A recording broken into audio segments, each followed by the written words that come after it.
On Sunday mornings, On the church always breathed differently before anyone else arrived. And Margaret Lewis knew that rhythm by heart. The faint echo of her footsteps in the tiled hallway, the smell of old wood mixed with cleaning polish, the quiet hum of the building waking up as she unlocked the doors with the same small brass key she had carried for years. She was always early, always prepared, always calm, wearing soft-colored dresses and a smile that felt practiced yet sincere, the kind that made parents relax without thinking twice. To the community, Margaret was more than a Sunday school teacher. She was a symbol of safety, faith, and trust. The woman who knelt to a child's level when she spoke, who listened patiently to innocent questions about heaven and forgiveness, who reminded them that doing the right thing mattered. The teachers are wonderful. Parents often lingered after class, thanking her, praising her patience, telling her how much their children adored her.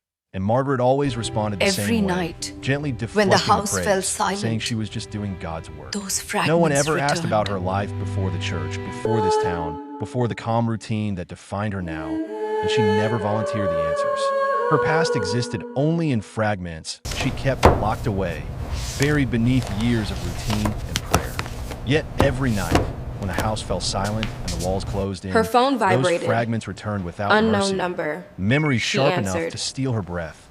Images she had begged God to erase. The Moments voice she on the other end was replayed over calm, and over, official, wondering where exactly and everything terrifying. had gone wrong. She told herself she had repented, that she had changed, that faith had rebuilt her into someone new. And for a long time, she almost believed it. That Sunday afternoon felt no different from any other. Sunlight filtered through the classroom windows, casting soft colors across the walls decorated with children's drawings of crosses and smiling angels. And Margaret moved quietly, arranging coloring books, straightening chairs, erasing the chalkboard with slow, careful motions.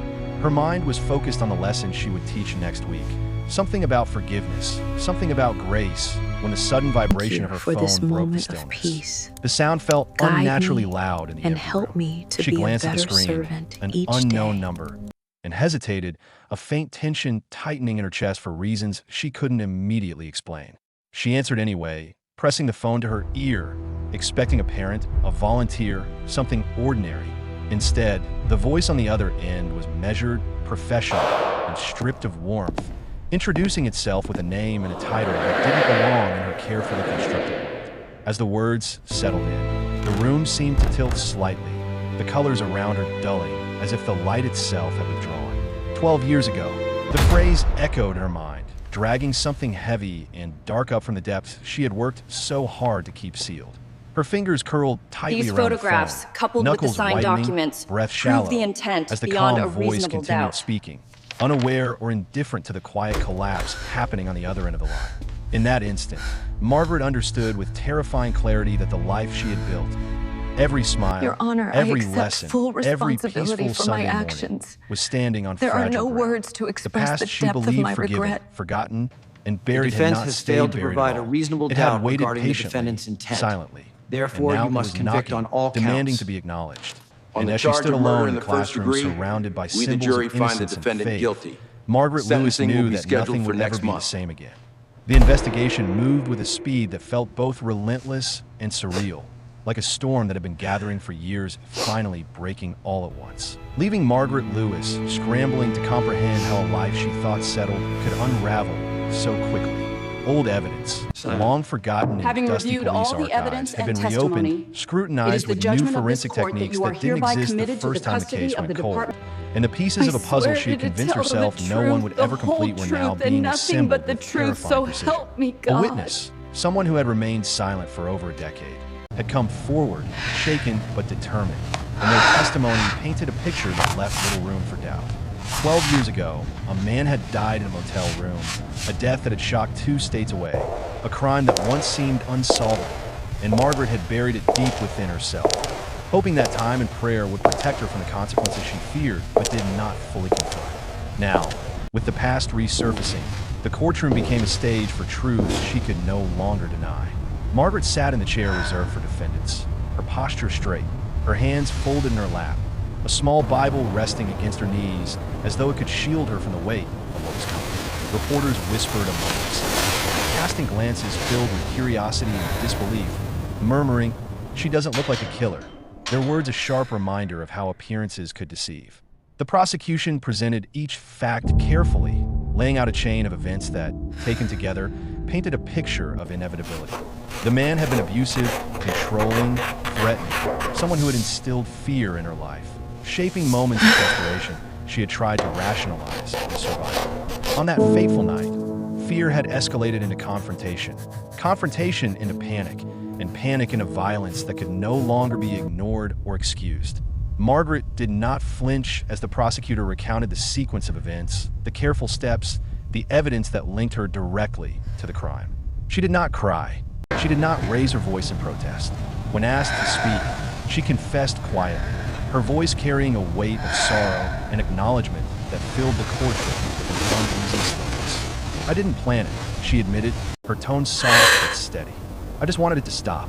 The jury listened, their faces unreadable, as the defense painted a portrait of trauma and fear, trying to reconcile the image of a gentle Sunday school teacher with the reality of a woman who had taken a life, however justified her reasons may have seemed. Lawyers debated the nuances of self-defense, intent, and moral responsibility, while Margaret remained composed, her mind echoing with the events of that night and the chain of decisions that had led her here. When the verdict was finally delivered, guilty of first-degree murder, the room seemed to hold its breath. Margaret closed her eyes briefly, not in shock, on the charge of not murder in the denial, first degree, but in acceptance. we the jury find she the understood the defendant guilty. magnitude of what had Sentencing happened, will be the scheduled for finality next of the month. law, and the weight of human judgment pressing down on her. In that moment, she whispered only one thing, a prayer and a confession in a single breath. God, Having I reviewed accept all the whatever evidence comes. and testimony, And for the first time since the it is phone the call that had judgment of this started this court that you are hereby unraveling, committed she felt to the the full custody scope of the of reality department. settle over I her like swear a to tell cold, the truth, unyielding the whole shadow, truth, and nothing a but the shadow that would truth, so follow her help into me every God. step of the days to come, marking the end of one life and the beginning of another. Defined by consequences she could no longer escape. The sentencing day arrived with a weight that seemed almost physical, pressing down on Margaret Lewis as she stepped into the courtroom. The echo of her shoes on the polished floor a stark reminder that there was no turning back, no retreat, no sanctuary to hide in. The walls were lined with reporters, onlookers, and legal officials, all eyes fixed on her, as though she were both a spectacle and a lesson in morality.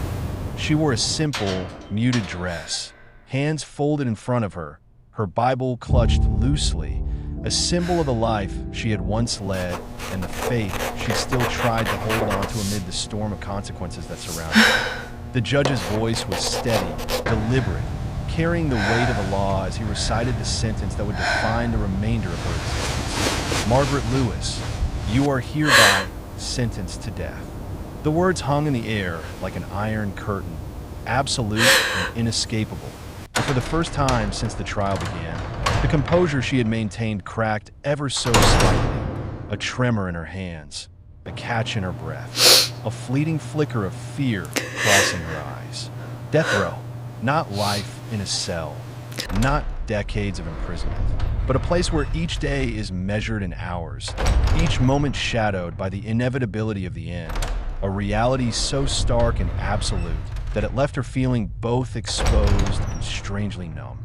That evening, in the cold isolation of her new cell, Margaret sat on the narrow cot, the steel bars casting long, harsh shadows across the concrete floor, her thoughts spinning through memories of church pews, children's laughter, and a lesson she had once taught about love, forgiveness, and morality. The silence pressed in from all sides, broken only by the occasional clanging of doors, the distant footsteps of guards, and the relentless ticking of a clock she could not see but felt in every pulse of her heart. She reflected on how her life had fractured, how the choices made in moments of fear and desperation had led to this absolute consequence, and how the duality of her existence, both victim and perpetrator, now defined her in the eyes of the world and the law. Her mind wandered to the children she had nurtured, the trust she had earned from the community, and the irony that the person they had revered was now confined to a cell where judgment and consequence were inescapable. In the stillness of that night, she took out a sheet of paper and began to write, pouring out thoughts and prayers, confessions and reflections, a final testament to a life that had known both innocence and darkness. I lived 2 lives, she wrote, her handwriting trembling, one full of faith and one full of fear. I am guilty of a terrible sin, but I am not only my worst moment. I pray people remember that. As the ink dried, she leaned back against the cold wall, staring at the dim light above her, understanding that this was her reality now. A life measured not in freedom or joy, but in the stark, relentless countdown toward the ultimate consequence. Margaret Lewis, once a Sunday school teacher, once a symbol of trust and moral guidance, was now a woman defined by a single, irreversible truth, a truth that would follow her into every silent, shadowed hour of her remaining days, reminding her that even the most gentle faces can conceal the darkest stories, and that the line between victim and criminal is sometimes drawn by fear, circumstance, and the irreversible choices we make in the moments we least expect. In that moment of solitude, she whispered one final prayer, a mix of surrender, reflection, and plea, knowing that on death row, there would be no sanctuary, no absolution from the world, and only the unyielding truth of her actions to accompany her through each passing day and night.